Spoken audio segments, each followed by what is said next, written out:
We got whiskey. I like whiskey. We got more whiskey. And I'm thirsty. Are so you? that comes in handy. You look thirsty. I'm you look a little It dehydrated. was a very long walk. Do you need to hydrate? I should hydrate. Okay. I'm training. For? I don't know. Life. All right. So we got a Dubliner. We just tried their liqueur. We did. We tried their liqueur.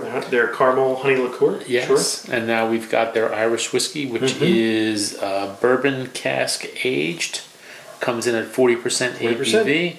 So this is a blend of 3-year-old single malt and grain whiskey. So it's 3 years old, right? And they say it is a classic style Irish whiskey, smooth and fresh with a mellow sweetness coming from the bourbon casks. Interesting. Perfect for sipping on the rocks or enjoying in cocktails.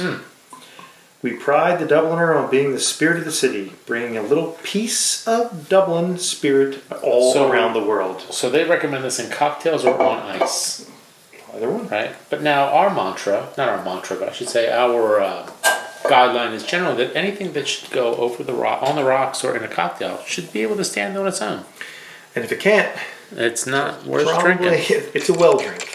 Then it's maybe it's a blender. It's a well drink. So let's give this a try on its own and see how it is. Cheers. Cheers. Well, let's do that again. Hold on, let's do that again. You didn't care Go back what to happened there? That's better. A little better? That's a nice little Sorry, one. my meat hook deadened I had the same problem. It's okay. It smells a bit like the old sod. The old sod? Like fresh cut grass?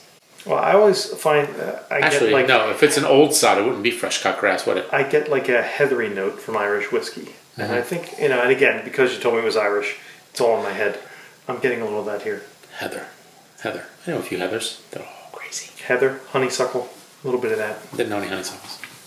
Who would be named honeysuckle? I don't know. Who knows? I'm sure there's someone. Who knows? You'd be surprised what people name people. Anyway. I'm just saying. Just stop saying. I'm just saying. All right. When I find a note, I'm not looking for someone to be named that note. Cardamom. This is my friend Cardamom. Cardi B. That's her real name, by the way. Bacardi. See? Cardamom. Oh, come on. It's Cardi B. It's Cardamom B. What was Cardamom A? I don't know. I don't know. I'm touching the third rail at this point. We've gone off the rails. I'm coming back. I'm throwing a foot in there. Hey, you know what? I haven't laughed in 3 weeks, so, I'm having a tough time with the nose. It's very approachable on the nose. It's nothing. Yeah, I'm just trying to figure out, trying to nail it down and separate it. What'd you get on the nose? Anything besides your I got a little heather, little your honeysuckle. cardamom, your little maybe Cardi B. little bit of vanilla. It was more or less what you'd get out of a standard whiskey at 40%. There's not a lot of pepper spice. There's not a lot of alcohol vapor. There's not much on there. It's pleasant. I went in. It's pleasant. It's not very anything really. It's got a little pepperiness. Yeah. It's a little peppery. There's maybe a little bit of vanilla. I think it's what I would refer to as soft. Yeah. I think this should be bottled at a higher ABV. At 40%, it's not unremarkable, but it's not anything super special. Right. To make it, I gotta get the Dubliner. It's so much better than any of the other ones that are on the market. And now there were 3 Irish whiskeys really, and now there's 300 Irish whiskeys. Something like that. It seems like they're everywhere. We had Raj on. Right. Raj of Glass Revolution.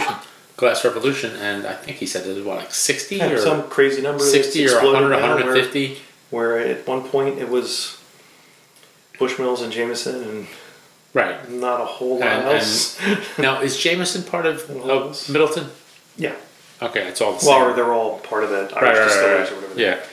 But there wasn't a whole lot out there, and then Cooley's kind of popped up, and Powers has been out there for a while, and then you had the one-offs, the Connemara and some. Yeah, but I think Cooley's and all that. Not Cooley's, but what was the one you just said? Powers. That's all part of Middleton Group. Yeah, but I think they were by themselves, and they kind of came in. Okay. It's okay.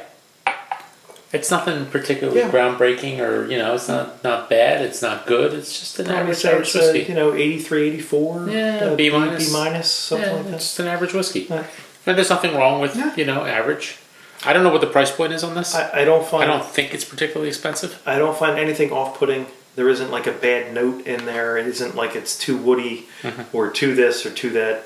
I just think if they bottled it at a slightly higher ABV. Now there isn't another one that they put out that's aged 10 years. That's at 42%. Oh, that's not this. That's not this. Oh, this okay. is 3 years and 40%. I gotcha. Maybe we'd like that better. I Right. think if this was at 45, 46%, this would be, to me, a better whiskey to try. But again, you're going for volume. You're trying something else. Right. So this is, I think this is $30.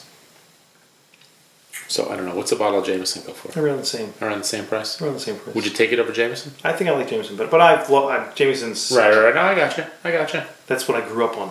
It's a legacy brand. I gotcha. So yeah, I go like B minus. I mean, it's okay. It's not bad. It's not offensive in any way. It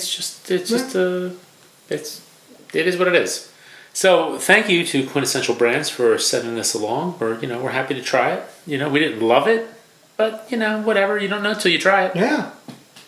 So, sir, cheers. B minus is good. I gotcha. Cheers.